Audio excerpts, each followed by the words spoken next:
Presented by the Data Break Network. This is New.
To New Eden FM, the radio show. We had a few technical issues to work out today, so apologies for such a long set of silence. And love to Amy for letting us use her Discord account to get the tunes to you today, because we didn't see another way with Twitch acting funny, Alondria.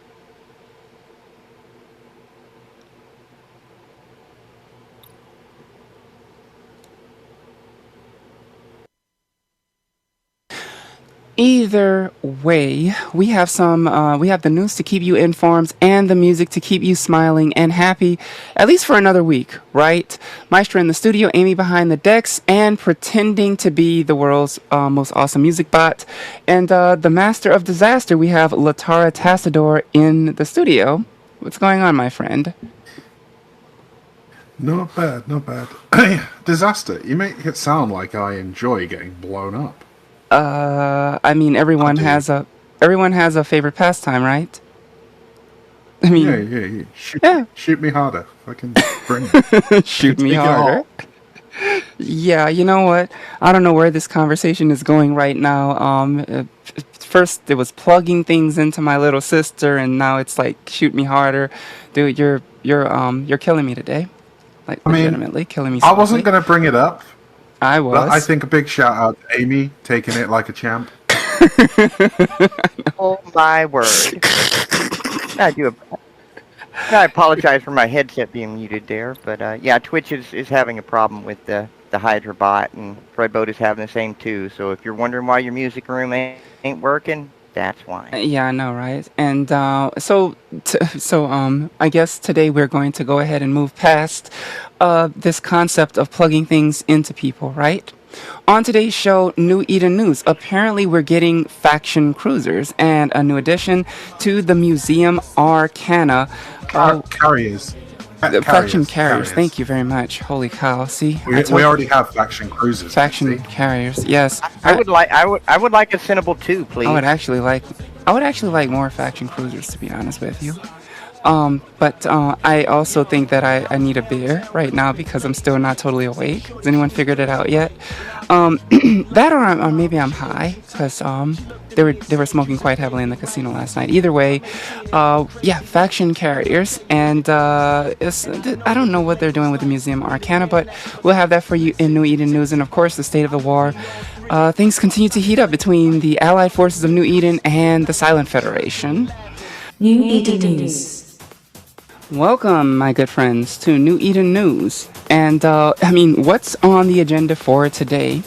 Thanks to Latara for correcting me earlier, because, yes, I am probably still slightly faded after a very long weekend of of club banging and things like that. But it looks like we are getting faction carriers, which, there was a promise made by the devs that there was going to be more faction content coming to the game within the next couple of months. Looking at December, January or so, they were planning on adding more faction carriers or faction capital ships. And of course, the carriers were one of the first ship classes to come to the game in terms of capital ships. They of course did release with dreadnoughts a few months ago, or rather, hasn't it almost been a year since the first initial patch? Has it been like 9 months, something like that? It's been a while. I'm not sure, but from what they've released already of these carriers, they look interesting. Right. So I think that the thing about what they are asking, or the thing about what they are actually providing us with, and what makes it interesting is the fact that they are adding like certain hull bonuses. Like for example, looking at this screenshot that is posted on the Eve Echoes Discord, if you want to go and check it out for yourself. They show the Blood Raiders ship, which is it's a different version of the Archon, and it has energy neutralizer electronic warfare. And then they show the Garista ship, which is of course a Chimera. That's a Garista ship, and it says it has shield defense bonuses, which makes sense. The current Chimera is already really tanky. I mean, realistically, right? Yeah, Chimera already has a really good it's already shield tanky. defense bonus. That so thing is already tanky. Is it going to get active tanking bonuses, or is it going to get That'd just be kinda more cool. resistances? I mean, I think a lot of things contribute to tanking, though, right, Latar? I mean, you yourself, being that you spend a lot of time on grid PvPing, and you've killed tons of carriers. We both killed lots of carriers in a fleet, and it's more than just the ability to have like good resistance that leads to a good carrier tank. You need to have good resistance, but you also need to have good capacitor, and you need to be able to keep up your active reps, especially when more and more people are just like hammering away at your ship. Yeah, I mean, tanking isn't just resistances. I mean, it can be, but there's many, many ways to tank realistically, and obviously you've got your little guys who can speed tank. I mean, if anyone ever manages to make a carrier able to speed tank, I want to luck. see that fit. $10 Obviously, says if someone does it, realistically, it'll be you can almost Tama. consider. Oh, for sure. I mean, you can technically sort of range tank, but I'd say that's more kiting other than tanking. Yeah. And carriers can do that reasonably well, up to a point. Obviously, they don't have the speed, but if you can drop them 500k away, it's going to take them a while to get to you. But high resistance, high rep amount, I think, are the two things that need to balance when it comes to a capital tank. And I'm very interested to see. Yeah, Tofo's just pointed out in the sound of us. Yeah, the Thanatos, which is the Serpentis Thanatos, is going to have web bonuses. Which is kind of interesting because most Serpentis things do have those web bonuses, right? Hello, Vindicator. I love me a good web bonus. Yeah. I mean, how many times have you been tackled by a I vigilant do on wonder grid? if they're going to have. Yeah, I do wonder if they're going to have the same sort of Serpentis web bonus that's sort of typical of the Serpentis ships and Echoes. So, are they going to have effectively 22-kilometer webs with a 90% slow? Let me just confirm my stats here. So, 22.2 kilometers with Predator webs, 91.5% reduction in flight velocity, with no fancy nanocore bullshittery, is sort of the standard for Serpentis. And are they going to have that? Are they going to have greater or lesser? We'll see. And then finally, the one that might actually interest the roamers, the people who were like, I want to take my carrier roaming. Well, there's the Angel, which is basically an Angel Nidhogger.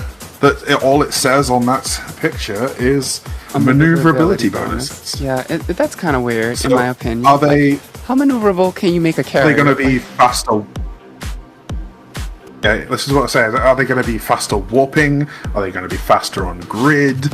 Are they going to just be better at aligning? Like, that's a big question in my mind of, well, what really constitutes maneuverability bonuses? Could you say that a Megatron has maneuverability bonuses because it has an inertia modifier reduction or increase, whichever way you look at it? Chimera tends to be something that more PvP-minded individuals they like those because that ship gives more defensive style bonuses, and so I think inertia would be the best place to start with that. And the Nidhoggo's got the is the most common carrier because it's got one of the better. Well, it's got one of the better sort of secondary attributes. It's got a damage bonus on fighters, but it also has the speed bonus, and that's big. True. It allows you to clear faster. It basically is the one that gives you the bestest per hour. Yeah, I agree. I That's mean, why it's common. true, true. That plus, I think that for the longest time we were just like farming the absolute hell out of angel space, so it became a little bit easier to collect those debris. At least for Burr it was. But it seems kind of interesting, and it really is kind of a takeaway of what happened during the Eve Online, um, the latest update, Uprising. And as some of you guys probably know, if you follow Eve Online, Uprising brought with it a number of different things, including faction dreadnoughts. And the main difference between a standard dreadnought and like a faction dreadnought is that those faction dreadnoughts got Ewar, they got different bonuses, right? So you had the Revelation, which actually did get a Nosferatu bonus, and some of the others got like bonuses to tank, or they got bonuses to something else. But it made them like really, really, really interesting, and I think that one thing the devs are kind of starting to realize a little bit more is that even though you want to be quote unquote unique, there's no need to always reinvent the entire wheel. You don't have to try to put your own flavor or spin on everything, because the concept for what you're doing when it comes to faction, the faction ships, it's not really all that different from what exists already in EVE Online, and it's a wonderful system. It works quite well, and it gives you a reason to want to, say, farm for those when you already have a really good carrier. I think the only thing that I kind of wish would go away, and it's just my opinion, is the bigger is better kind of montage, which has been, it's kind of been scripture ever since Eve Echoes started, that bigger is always better. The higher you go in tech level, the better the ships that you can pilot, and it's like there's no reason to go down the tree and, and fly some of the other ships, and that's the one thing I always hated, right? I think that like when it comes down to it, bigger is better is nice for certain people who need a more direct feeling of progression, but I don't think that it's particularly good for Eve, because Eve is not a game of bigger is better. Eve is a game of, well, what's your skill point investment look like? What's the best, like how are you looking in terms of your strategy? How's your fit? How do you fly? How do you control it when you're on the grid? And I do feel like the bigger is better thing, that we have going on in Echoes is kind of putting the game into something of a stranglehold. But that's just my opinion, in terms of PvP anyway.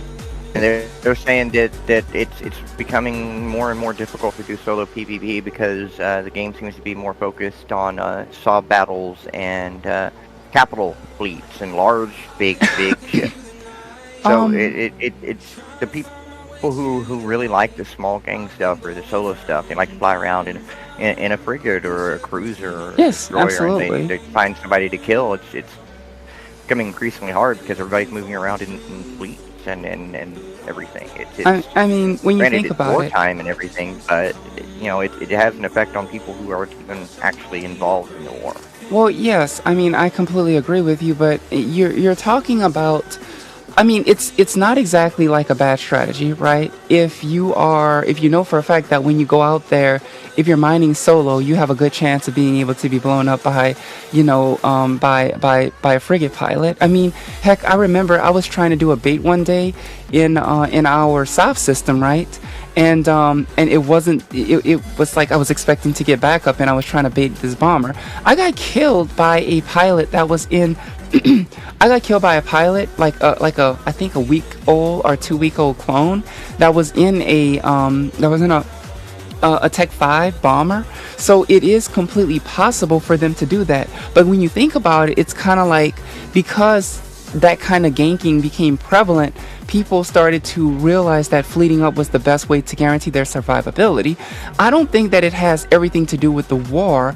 I think it has more to do with the fact that people get tired of just, feeding kills and stuff. And I mean, you can't be mad at them, right? It's like, yes, at one point, it was easier for you to go out and to hunt in a bomber or hunt in an interceptor, and you could catch a miner off guard, and you'd probably come home, with kill mills and stuff like that.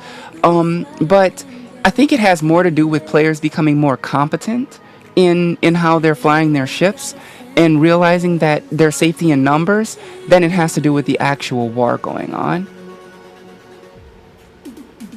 Yeah, you're probably right.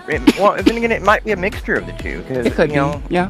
everybody right now is moving in fleets. They're doing move ops. Nobody's just wandering around doing their own thing because everybody's focused on the war too. So that probably has an effect as well. Yes, I agree with you, and it's it is a strange thing, and it is one of those situations that it's like you can't really. My goodness. I think that a large reason why we are having some of the problems that we're having is because we've been noticing the game population. It's just been going on more and more and more of a decline. We've been witnessing the game population just decrease, and there's plenty of reasons why people are perhaps not really interested in playing the game. But there are less reasons to actually want to reactivate your account and come back, right? So this server war, which is currently going on, we'll get on to that part at the with the state of the war, right? With that, This is your Eve Echo State of the War Report. Whoa, welcome to the Eve Echo State of the War Report, a place that is, it was kind of desolate for a few weeks, and we have had some interesting confrontations, of course, which everyone can attest to. There was the the Unfucked members and their battle against, I think it was Fear in Fountain. Yeah, it was MXD or Mildly Dead fighting against Fear. Okay. MXD had UNFQ on their side as well, and it was all sort of seemed like coordinated by maybe Ret C. It was coordinated by Red Sea. It was funny. I mean, it's a typical Ret C thing, right? They just cause mischief. And I don't know if everyone's heard, but I think it might be breaking news here, guys. What's breaking news? Wait, hold on. Server has declared war on Silent Federation. I heard rumors about this. Oh, I didn't. I heard this rumor. I did. I can confirm.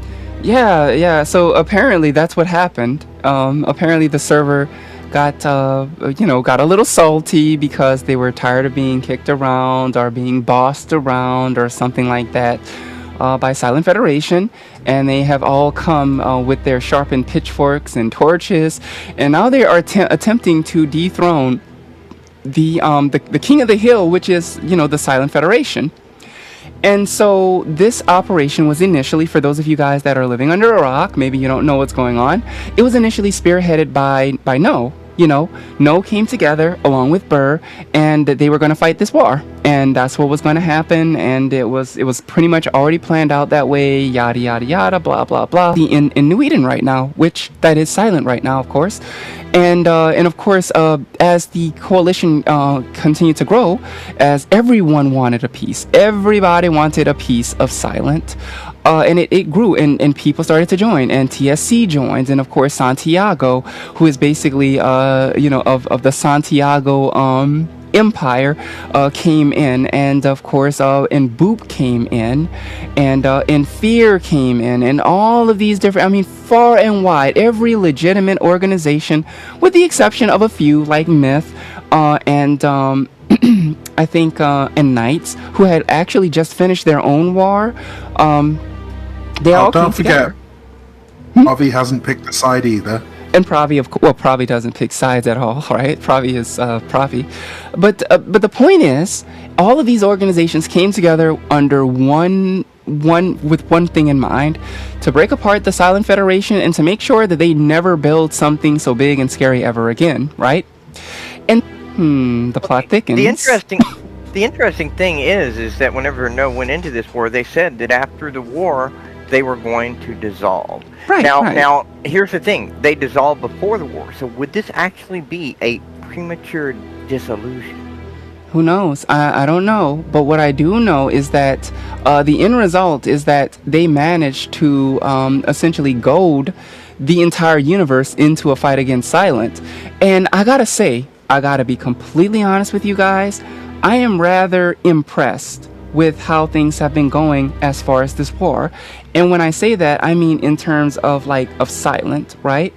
So at the moment, it's the live statistics are currently being updated by the Echoes.mobi bot, which is of course designed and run by our own Mario Penterman. As of now, Silent has destroyed 1.9, not billion, trillion in ISK. 1.9 trillion in ISK, a total of 2,670 kills. Meanwhile, the Crab Company has destroyed 1.9 trillion in ISK. Total kills 3,035. Now, this does not even count the other organizations that are kind of sort of I guess they're not officially on the side of SHH, but they are doing things and they tend to lean more towards SHH than the Crab Company, and they have destroyed 147 billion in ISK, a total of 490 ships.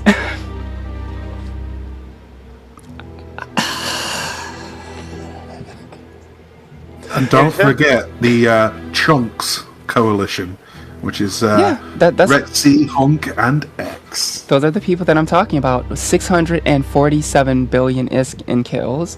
But I mean, the big story and the crazy part, Silent is doing a lot better. Well, I mean, let me put it this way: as someone who I have had my wars with Silent, I have had my issues with Michael JD.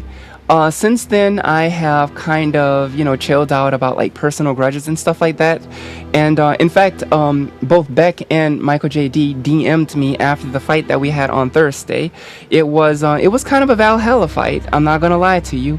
We knew that we would probably be going in and we were probably going to lose that fight. We took that fight in E9KD Tech N. And we did take the fight outnumbered. So Silent did manage to farm somewhere around 150 to 160 pilots that day, and we farmed roughly 100, maybe 110. Either way, it was a fantastic fight. They did a great job, and everyone, let's put it this way, they were better coordinated than we were when we were on grid. We knew we were going to die, but I feel, the way I look at it, whether it is personal mistakes that I made during that fight or otherwise, we could have done better. We probably could have lasted a little bit longer, but ultimately, I think that with the numbers, Silent was probably going to win that fight. You know what I mean? Plus, you're talking about an organization that's no stranger to war. These people do not mind reshipping. We fought Bot 5 a few nights ago, and it was a great fight against Bot 5, by the way, which I gave them their due credit on the Discord. I learned the Hurricane logistics that night. That was, of course, over a Bot 5 timer during the U.S. time zone, CU9 Tech TO. And it was a great fight. It was a pretty evenly matched fight. Their sniper fleet versus us in our Prophecy Command Furious Navy fleet, and it was sound strategy. And the fight went on so long that we thought that the server was going to come down before it ended. And so, don't underestimate Silent at all. No one should underestimate Silent. They have been bringing good fights, and Pay to Win has returned to this to the game for this war, and so has Michael JD, and of course they are doing what they are, one of the things that they're very good at, strategizing and figuring out how to destroy their enemies mentally and emotionally. And yes, it was true. Like, I heard the fireside. Michael J.D. did make the statement, it doesn't matter what we have to do to win this war, whether it includes destroying communities, making them not want to play the game, making them want to play with someone else. We're going to do what it takes to do that. And while that comment sounds, horrendous by people that are listening to it, well, that is a completely toxic and horrible thing to say. That's the reality of war, right?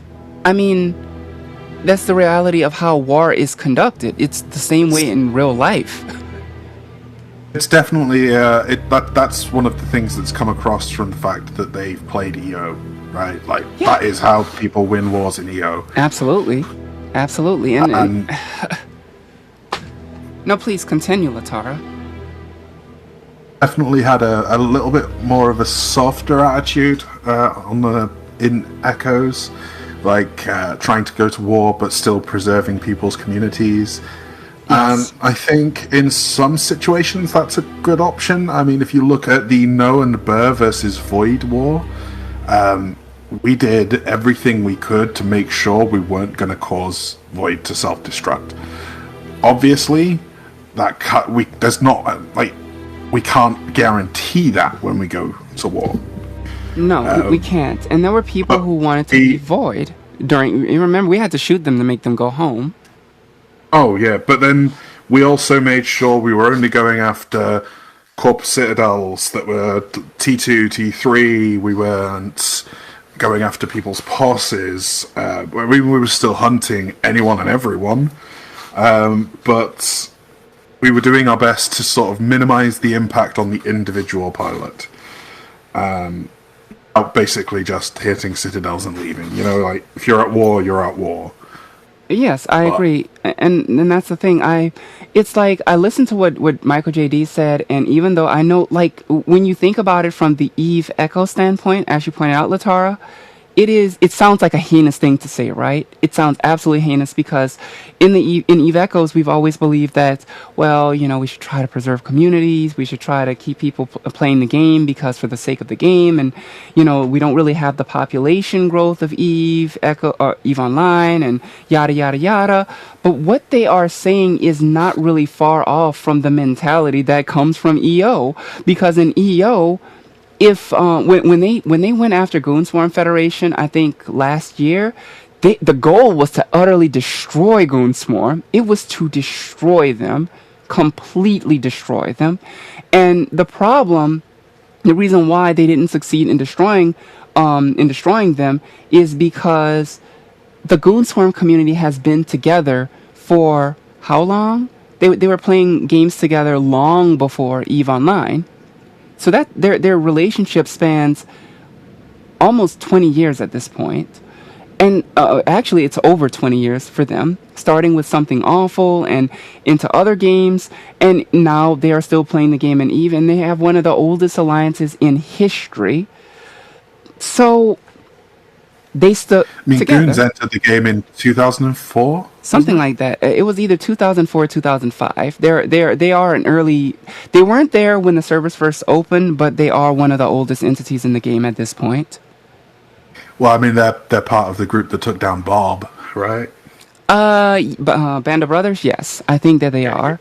I believe so. But I mean, Eve has a very long history, and so for Michael J.D. to make the statement that we're going to do whatever we can to get them to either stop playing with those groups or stop playing the game or whatever, it's valid strategy. It sounds ugly. It sounds nasty. I'm not taking up for them. As far as I'm concerned with this, when it comes to war, I've taken more of a neutral stance. Remember, guys, I came from the days of like Pantheon, where we wanted to preserve communities, and I went to war with these people. I went to war with these people on Reddit. I went to war with these people in Diplo. I went to war with these people on Grid, and at the end of the day, it was kind of like one of those situations where after Gen Fed, I got kind of tired of it, right? I'm like, at this point, I just want to, PvP and not worry about that anymore. I don't want to have to sit there and worry about figuring out what I'm going to do, warring with these people and trying to figure out all this stuff. And so much of what I did was kind of like, okay, so we're going to join Burr, and it's because we want to be a pirate alliance. We don't want to be beholden to Sav. We just want to build our war machines and fight. And so the political part of the game, I have played it, I have done it, and it's it's a doozy. And I see that Crimson King just made a statement about the Art of War by Sun Tzu. Now the thing about the Art of War, much of it is still relevant to today. I didn't really read The Art of War until Sun Banana, the leader of Pantheon, suggested to me that, hey, you should read The Art of War. Every couple of weeks, I read it to refresh my mind, and it helps me to remember, to kind of like compare what is happening in The Art of War to what is happening in modern day and what is happening in Eve. And you'll be surprised to see how many of these things are correlating to each other, because whether you play Eve Online or Eve Echoes, or you play games like Total War, or you play games like Stellaris, you will find that the same principles that are written in The Art of War, it's the same thing. It's always going to be about the government, military strength, and economics. And when you have those three things, you will be successful. If you do not have those things, then you are not going to be successful. You are going to destroy yourself. And believe me when I tell you, one of the greatest military strategic people in the history of the world, Napoleon Bonaparte, believe me when I tell you, he studied the art of war. And one of my favorite quotes from Napoleon: never interrupt your enemy when he's making a mistake. And I do believe that, there are mistakes that are being made on both sides, but we're not really giving our enemies enough time and enough, wiggle room to make those mistakes. Silent has been really good at giving their enemies enough wiggle room to make mistakes and then capitalizing on them. And I think that this is kind of like paramount, right? And that is what makes them such a dangerous enemy. They give people the room to make mistakes, and when they make mistakes, they make sure that the whole world knows about it. Does it sound dirty? Maybe. But politics. Politics are part of war. It's a different part of war. Am I right?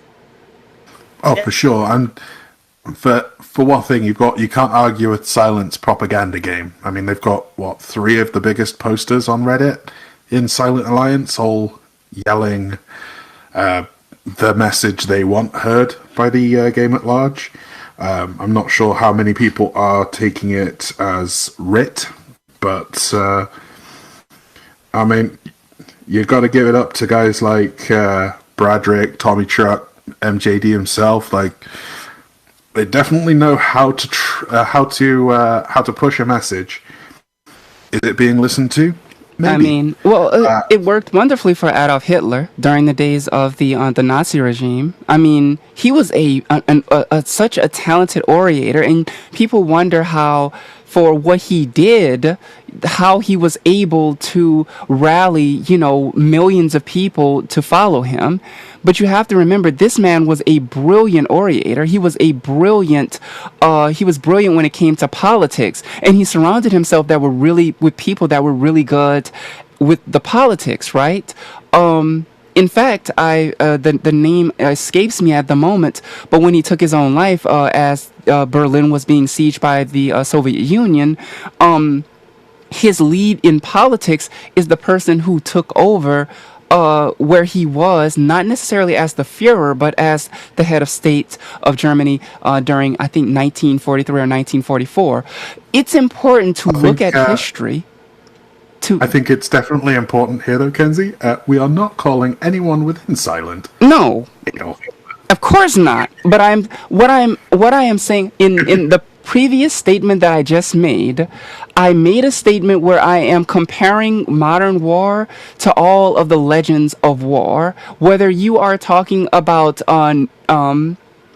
Nobunaga from the era of feudal Japan, whether you are talking about Napoleon Bonaparte during the time of the French, whether you are talking about Alexander the Great, whether you are talking about Adolf Hitler and the Nazi regime, they all had a firm knowledge of war and how to fight war and what the politics involved in war were.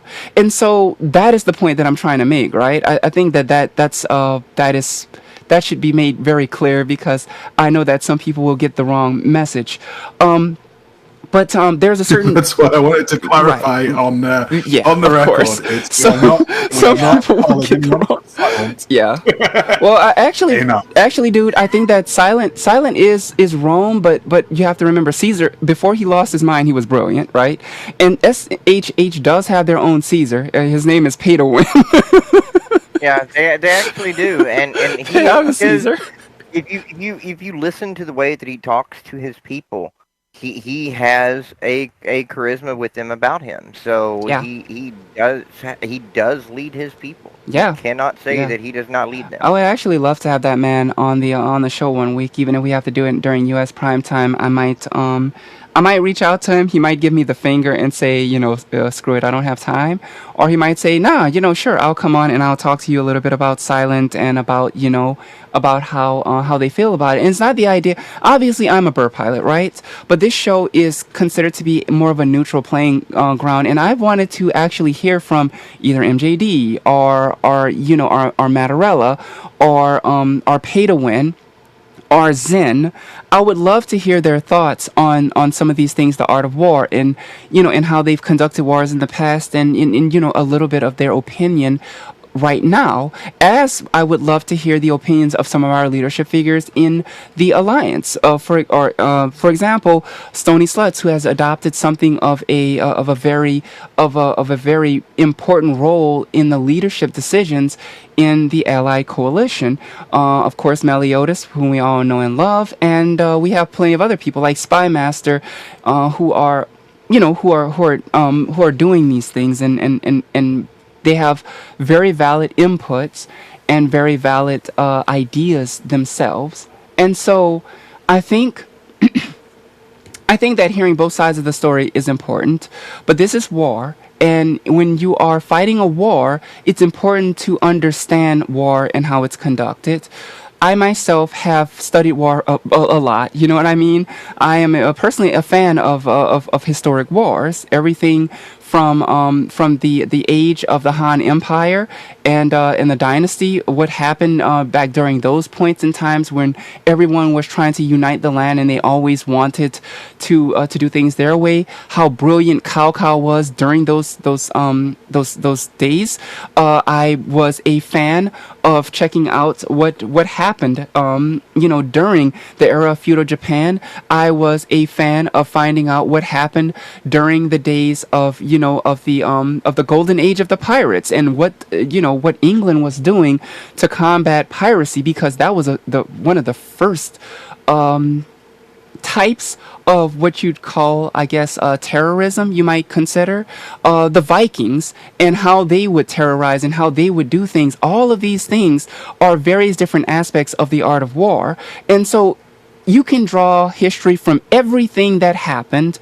And for World War II, you can draw history from the things that the Royal Navy did, how Winston Churchill, actually led the people of Britain during that time. And, it really is something to behold. But when you compare that and you look at, war versus that and Eve and so on and so forth, it's dead similar. And so I go on record as saying that, number one, when I fight Silent, I'm going to fight them. When we go on grid, I'm going to fight them. I'm going to do my best, and I want to win. I don't show up on grid to lose a fight and say good fight. I show up on grid because I want to win. And to the members of Silent who will probably listen to the recording of this, I will say, I will show up and I will want to win. But at the end of the day, I'm not going to throw salt at their tactics and how they are trying to win this war. Because the bottom line is, whether we choose to accept it or not, for us, this is a war of extinction on the Silent Federation. We don't want them to continue to exist the way that they currently exist. And That's true. And so for them to turn around and say we don't care what we have to do in order to get them to quit the game, isn't it the same thing for us to say, well, we want Silent broken up into little pieces, so we're saying that we're breaking up their community and we're going to do anything and everything in our power to break up their community, and they're saying, well, fine, we will wage a war of extinction. All they're doing is retaliating in the same way that we came at them, and this is the way that we came at them, so they're repaying the favor. And of course, if anyone disagrees with what I'm saying, please, post it in the Sound of Us. I will gladly read, your comments on the air, because this is this is a show of opinions, and everyone's going to have a varying opinion. But I think that at the end of the day, the guns are going to do the talking. And oh, for sure. that's I it. think it's a really good state of the game right now, because there is so much content going on right now. I mean, it's generally been like all the major parts of the fighting are US time zone, because that's obviously Silent's best time. So a lot of their timers are set then. But I mean, I've not been this busy in game. Geez, I almost think since the Content Coalition Wars.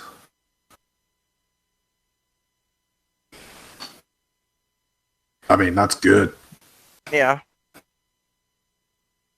Yeah. I remember the Pantheon War. The Oh. Pantheon War was extremely busy. I remember running so many bomber fleets and things like that, hitting so many things, so many timers. Well, I mean, when it comes down to it, yeah. But I mean, the war is going pretty well. The numbers, as we look at what is happening on grid and stuff, I think that it's looking pretty good. Looking at the feed, looking at how much damage is being done, I think it's pretty good. I think that that we're doing we are doing damage. We're doing damage to each other, and it's not a one-sided war. We're not steamrolling Silent, and I think that for the sake of content, that's kind of a good thing. But at the same time, the war balance is going to shift tremendously. Tomorrow, I believe that Silent claims they are saying that they are going to take back all the citadels that they lost. That's a pretty tall order. Meanwhile, on the other side, the allies are rallying themselves and saying tomorrow is going to be that fight. You know what I mean? And so everyone is going in thinking this is going to be that fight. And so I think it's going to be great for the gaming community, because this very well might be that fight. And whoever comes out on top is going to have a huge edge going into next week, because Monday is kind of sort of the start of the week when you think about the way that we do things in Eve. It's kind of the beginning of how we are, everything is going to go, right? And so it's like whatever happens on the Monday kind of sets the stage for what happens the rest of the week. Now, last week, Silent kind of did a 180, because they were not as strong when they came in on the Monday and the Tuesday. They did not take some of those fights, even though they did fleet up. I wanna underline that they fleeted up, but for whatever choice or whatever reason, they decided not to take that fight. Well, they are saying now that they're going to be taking back these citadels, which means that in order to take back those citadels, they've got to fight tomorrow. And so it's going to be very, very interesting to see how that whole thing turns out. And I think that it is, I think it's great. And what Devastavia of TSC has said is, well, our coalition objective is not to kill the Silent player base. The objective is to simply break up the blue donut, or the blob that they have that threatens the game balance. And that's true. We're not really looking to destroy their player base. We don't care to destroy their player base. We just know that large alliances like that are a dangerment to the game in its current state. Everyone else has been broken into smaller pieces. GenFed was a huge organization and it got broken into pieces. Pantheon was a huge organization and it got broken into pieces. Every large organization, such as ACR, it got broken into pieces, you know what I mean?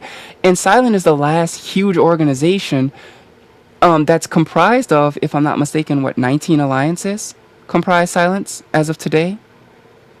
Someone correct me if I'm wrong. I think it's less than that. Maybe. I don't think it's 19. I wouldn't be surprised if it's closer to 6 to 8. 12. I'd There's have to 12 look in game. there's 12 alliances listed on their side for the server war, so it can't be more than that. There you go. Actually, closer to 11. Unless this the server war information is incorrect. So it's probably closer to 11. But because yeah, the Honk, which was their unofficial arm, is kind of doing their own thing, or at least they say that they are.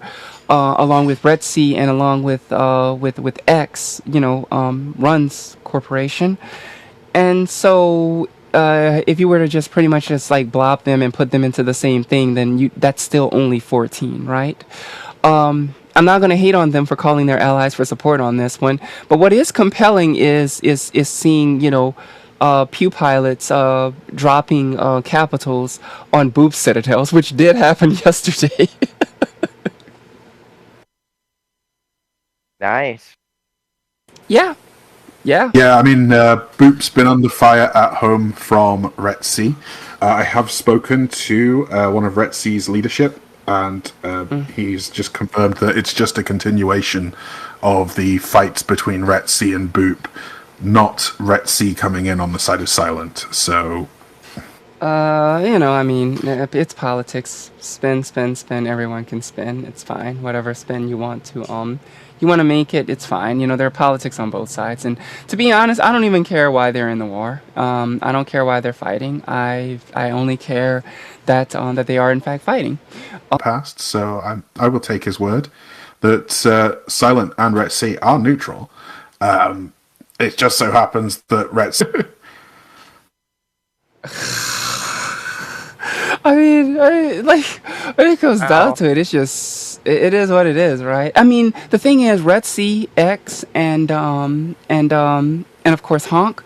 I have not seen them actually show up on the grid of those large battles, so there is something to be said about the way that they're conducting. Yeah, I mean, excluding Mattarella, who I believe is a Red Sea member. I don't know if he's left Red Sea for this war, or if he's stayed within Red Sea and is basically on loan to Silent. I don't know, actually. The reason why I'm saying that is because, so yeah, it looks like yeah, they did shoot them. But that kill is from December the 3rd. And officially After the start of the war. It was the start of the war. It was on December. War started on the 1st. It started on the 1st, exactly. And it looks like they got that kill basically one day before Cult made the announcement that Noah was basically disbanding and pulling out of the war. But like, are there any recent kills like of if you guys of murking Shush? Because I mean, why not, right? Oh, this one's from the 5th. There we Okay, go. there you go. So there we go. Okay. There, yeah, it's a pattern there. I have health concerns that I really need to focus on, and I have a career that I very much would like to focus on doing. And of course, when you play Eve, you play Eve. You give your all, and for the past like 2.5 years, any organization that I was a part of, I gave them my all. And and so it's just the way that it is. Everything comes to an end, and I'm looking forward to to having this great fight on tomorrow against Silent, because if I'm going to retire after a war, then what a great opponent to go down fighting, right? If we win against Silent, then we win against Silent, and respect to Silent for the fight that they put up. If we lose against Silent, then the same result, respect to Silent for everything that they brought, and congratulations on their win. What I do know is that no matter how this war turns out, whether it is a win for the Allied forces or it's a win for the Silent Federation, New Eden will change. And I think that it's going to be in need of new heroes, and it's going to be in need of new faces, and it's going to be in need of of new figures who are going to be the next leaders of the next generation. And I think that this war from the ashes, there's a possibility that many communities will rise from it. and hopefully reinvigorate the game. But part of knowing, those things is knowing that there is a time where you pass the torch to someone else and the next generation takes over. And as far as the show is concerned, I have two wonderful people that have been hosting the show with me. And in many cases, you have, you are, according to Maddie Hunt, I'm a shush ally. Okay, yeah. But anyway, anyways, according, jeez Louise, I lost my train of thought. That's a good one. but it's part of like passing the torch and knowing that there's going to be people that can take over. Over the course of the past few weeks, both Latara and Alondria have done a great job. When I have said, "Hey guys, cover this segment," or "Hey guys, you want to take over," Latara has brought many guests. Gone out there themselves and found many guests and had very compelling interviews and stuff like that. And so I know that this broadcast is going to be in good hands. Myself or Amy may be here for the DJ work or for doing the engineering, but I think that it is time to have a new lead anchor for this show. And I'm glad and I'm proud to have had these guys first as I guess my mentorees and now as my colleagues. So thank you both for everything that you give to this show, everything that you are still doing for this show. And I know that in my absence, vocally, that you will continue to make this show great. But for all of you guys that continue to support the show, please give them your support. They are amazing, and they have been my friends for a long time. Without them, this show would not continue to go and be what it is. And I hope that you'll continue to support it even in my absence. But for the guys from Shush who will listen to this, the recordings of this, are the ones who might go back and tell their leadership what was said on this broadcast. Number one, for me at least, I do respect you guys when I fight you on grid. Know that. I've been fighting you a long time, and I have a tremendous amount of respect for the pilots that are flying under that banner. I may not always agree with your politics. I may not always agree with some of the propaganda. But the respect is there, and when it's time to fight on grid, you show up and you back up many of the claims that you say. To the guys that are on the other side, I've fought with them, most of them, pretty much my entire career, including Stony Sluts, Meliodas, Latara, whom I have been shot by and shot, and it's been great. But no matter how it is, let's have a good war. Let's make this really cool, and let's remember that the art of war doesn't really change now, does it? That's right. And I'm really thankful to have been given the opportunity to come over here and do this with you, Mackenzie. And I have to say, I will sorely miss you on this broadcast after this war is over. That's going to be it'll be different. We'll keep going. Your presence will be missed. I mean, I'm making this war last 1,000 years so Kenzie doesn't have to leave. Bullshit. Such yeah, bullshit. we could. What Oh my we will gosh. do is we'll just plan to end this war in around 2028, maybe summer. We'll all get together and just decide, okay, I think we've had enough. And just have a nice little dinner and everything. We'll have a meetup in maybe London. We'll get the Trimark guys involved. They always do London meetup. Goodness. Yeah, I know, right? I think that Crime, back when they were still independent corporations, I think Twix did a meetup in Germany once because a lot of them are German, and they did a meetup and built a Nagelfar made out of beer bottles. It's their community meetup. Oh, Yeah, it was great. But I mean, the benefit, the one benefit is that in my case, I am pushing myself more and more and more because of course you guys know that I'm a DJ, you know that I'm a musician, you know that I'm a music producer, and I'm really pushing so that I can do some global touring. And so even though I might not see you guys in this game anymore, one day I will see you on the road. That I can guarantee you. I will see you on the road somewhere. Just say, hey guys, go, fleet up, let's have some good content, It's going to be fun. And let's just have a good fight today. Let's have a good fight tomorrow. Maybe we see some cap drops. Maybe we don't.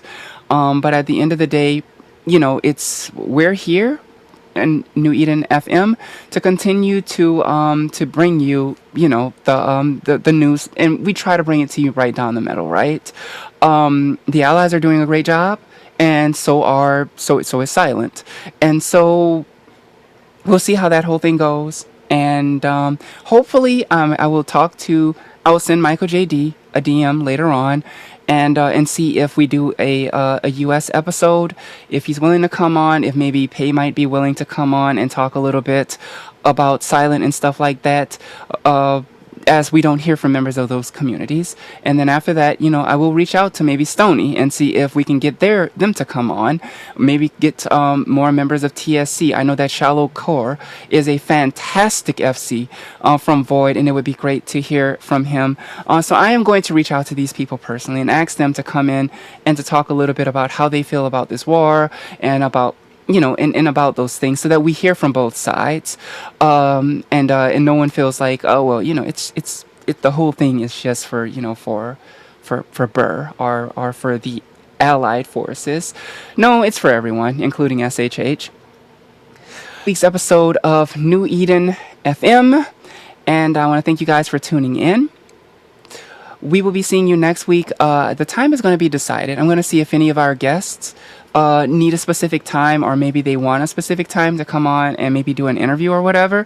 And if it's better for them in the U.S. prime time, then we'll just do it in the U.S. prime time so that we can get that person. And of course, I'm going to try to get caught up with posting these recordings for you so that you have them there. But I'm going to read Tofanofo's post in the Sound of Us before I take off. And what he said was, remember when you left New Eden before all this, before the server coalition? You were gone 7 years. 7 years I waited, hoping you wouldn't come back. Every year, it took a holiday. I went to Jeddah. There was this cafe on the banks of the monument. Every fine evening, I'd sit there and order a quaif. I had this fantasy that I would look across the table and I'd see you there with a partner and maybe a couple of kids. You wouldn't say anything to me nor me to you, but we'd know that you'd made it and you were happy. I never wanted you to come back to New Eden. I always knew there was nothing here for you except more war, and I wanted something more for you than that, and I still do. Thanks, Tofo. I'm actually going to screenshot that, and I'm gonna keep that close to my heart. That's amazing. That's amazing. That's great. Yeah, I don't know about kids, but maybe I will. You will look across and see me doing something that's not this. Love, hugs, and kisses, guys. And of course, since Boop is one of my allies, I'll go ahead and Boop in local for you guys. I'm still contractually obligated as a CEO of Boop secretly, Mm-hmm. But I'm still contractually obligated to Boop in local as well. So, yeah, and just remember that, Ritzy. Just remember that. I Boop in local. Mm-hmm. Yes. Ooh, that means you are enemy of the crab. Dum dum dum. No, I just want you to remember I Boop in local. That's all. Okay. So, and to honor a former host who always wanted this on the show, goodbye, and we will see you next week. Oder auf Wiedersehen. Turn it up for Machiavelli. Bitches come and go, bruh. But you know I stay. Bitches come and go, bruh. But you know I stay.